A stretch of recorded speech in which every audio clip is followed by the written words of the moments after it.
कर्नाळ ग्रामपंचायत तालुका मिरज जिल्हा सांगली येथे being green private limited ऑर्गनायझेशनतर्फे इको फ्रेंडली व बांबूपासून बनवलेले स्टेशनरी याची माहिती आणि प्रात्यक्षिक दाखवण्यात आले।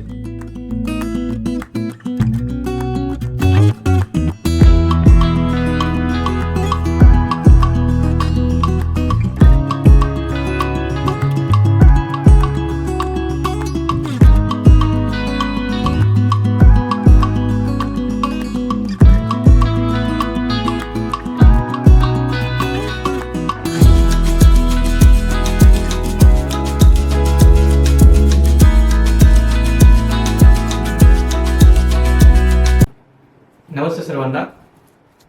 आज आपण आलो आहोत कर्नाळ ग्रामपंचायत सांगली येथे। हे कर्नाळ ही ग्रामपंचायत सांगलीपासून एक 8 किलोमीटर अंतरावर आहे। दरवर्षी नाविन्यपूर्ण उपक्रमासाठी ही ग्रामपंचायत पूर्ण महाराष्ट्रातच प्रसिद्ध आहे। आज आम्हाला श्री राजू पाटील कर्नाळ ग्रामपंचायत यांनी आम्हाला आमंत्रित केलं आहे। एक eco friendly sustainable stationery products कसे असतात याचं एक डेमॉन्स्ट्रेशन देण्यासाठी आज आम्ही आलो आहोत। आमच्यासोबत आहेत कर्नाळ ग्रामपंचायतीचे सदस्य व कर्मचारी लोक। तुमचे इंट्रोडक्शन। अविनाश कदम, कर्नाळ ग्रामपंचायत क्लर्क। राहुल मिसाळ, ग्रामपंचायत क्लर्क। संजय माने, शिपाई। तर आतापर्यंत हे सगळे कर्मचारी लोक वगैरे किंवा इतर पदाधिकारी प्लास्टिकचे पेन, नॉर्मल पेपर जे ब्लिचड असतात किंवा त्या पेन्सिल्स ज्या लाकडाच्या असतात हे वापरत होते।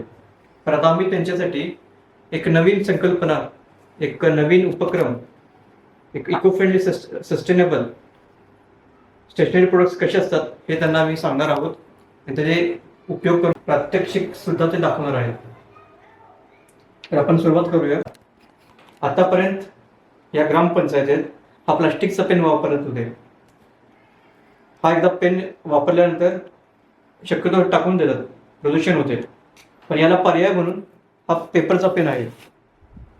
हा पेन वापरल्यानंतर तुम्ही प्लांट करू शकता। याच्या मागं रॅडिसच्या सीड्स आहेत, म्हणजे मुळ्याच्या बिया आहेत। यूज अँड थ्रो हा जो पेन होता त्याला पर्याय म्हणून यूज अँड ग्रो एक नाविन्यपूर्ण संकल्पना आपण वापरत आणू शकतो। या पेनाची किंमत आहे 10 रुपये। तर या सुद्धा पेनाची किंमत 10 रुपये आहे। म्हणजे आपल्याला काय वाटतं की प्लास्टिकला हा पेन कॉम्पीट करू शकत नाही, पण तशी वस्तुस्थिती नाही आहे। या पेनाबरोबरच हा पेन तेवढंच तोडीचा पेन आहे। हे सर्वसामान्यांच्या रुजण्यासाठी यात काहीच प्रॉब्लेम नाही आहे। तर आजपासून आपण हा पेन घेऊन इको फ्रेंडली बनावं असं मी आवाहन करेन। हा झाला पेनच्या बाबत। हा प्लास्टिकचा पेन, हा पेपरचा पेन। नंतर आहे ही पेन्सिल। ही पेपरची पेन्सिल आहे। आतापर्यंत ही लाकडाची पेन्सिल वापरत होते। या लाकडासाठी एक कुठलं जर झाड तोडलंय, असे कितीतरी भारतात कितीतरी लोक या पेन्सिल वापरतात। याला पर्याय काय? तर ही पेन्सिल ही पर्याय आहे। तर ही पेपरची पेन्सिल आहे। या पेपरला अपसायकल केलेलं आहे, म्हणजे रद्दी आपण टाकून देतोय। हे टाकून देण्यास त्याचा काही उपयोगच नाही। याच्या ऐवजी याला जर पेन्सिलचं जर स्वरूप दिलं तर तेच रद्दीचा पेपर आपण पेन्सिलसाठी वापरू शकतो। तर मी तुम्हाला एक डेमॉन्स्ट्रेट करून दाखवतो। ही नॉर्मल पेन्सिल आहे। याला टोक केल्यानंतर ही अशी दिसते। सेम हा लाकडाचा भुस्सा तयार होतो किंवा चिप्स तयार होतात। यामध्ये पण आता दाखवून देतो। ही पेपरची पेन्सिल आहे।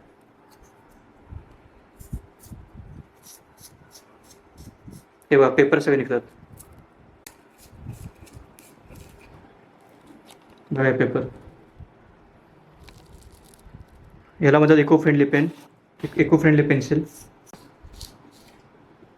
हे शीज पेन आहे। हे पण या पेन्सिल सारखीच आहे। तुम्ही लिहू पण शकता। हे पण पेन्सिल दोन्ही सेमच आहेत। हे तुम्ही पाहू शकता, हे पूर्ण पेपर आहे।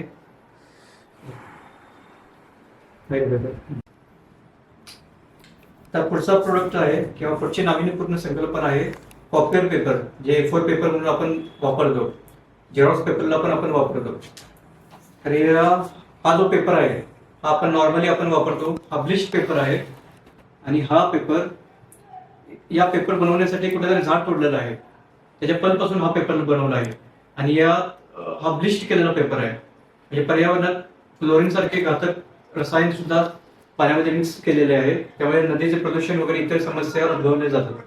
तर आता माझ्याकडे जो पेपर आहे बीइंग ग्रीन कडे, तर तो हा पेपर आहे. हा पेपर हा अपसायकल पेपर आहे. हा रद्दीपासून बनवला जातो आणि हा अनब्लिच्ड आहे.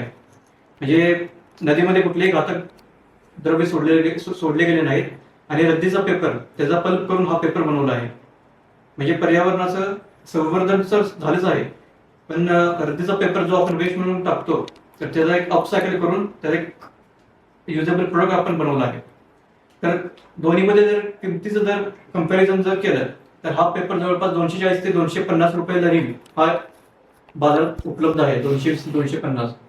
हाच पेपर 250 ते 270 रुपयाला रिम हा असं उपलब्ध आहे. साधारण 10% फरक आहे. तो आपण पर्यावरण संवर्धनासाठी इतका तर आपण इतना तो बनता येईल.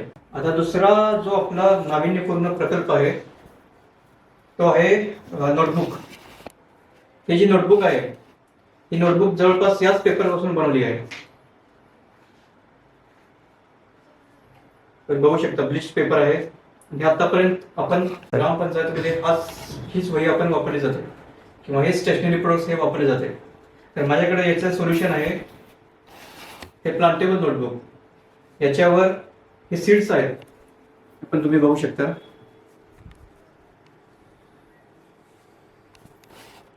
हे सीड्स तुम्ही एकदा लिहून झाले की तुम्ही कुंडीमध्ये टाकून त्याचे रोपटे त्यापासून झाड तयार होऊ शकतं.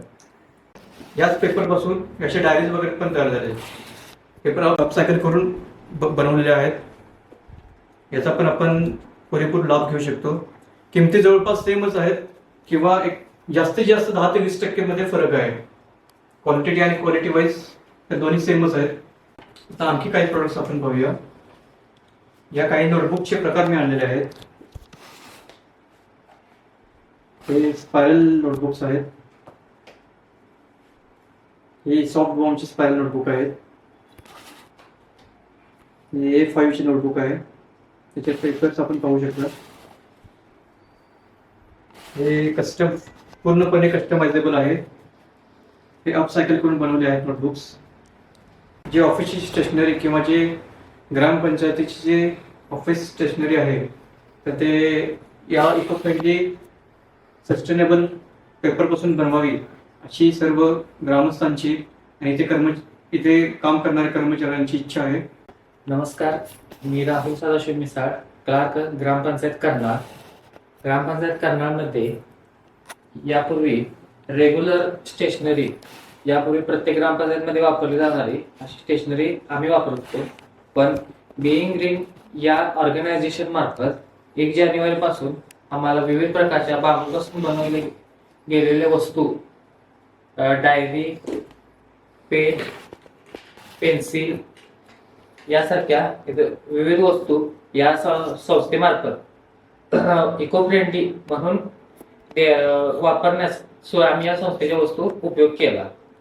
खरोखरच प्लॅस्टिक बंदी, पण प्लॅस्टिकला पर्याय म्हणून या वस्तू वापरण्यास खूप सोप्या आहेत. ग्रामपंचायतीसाठी लागणारी ही सर्व स्टेशनरी यामुळे निसर्ग संवर्धनामध्ये आमचा एक खारीचा वाटा याचा आम्हाला अभिमान वाटतो.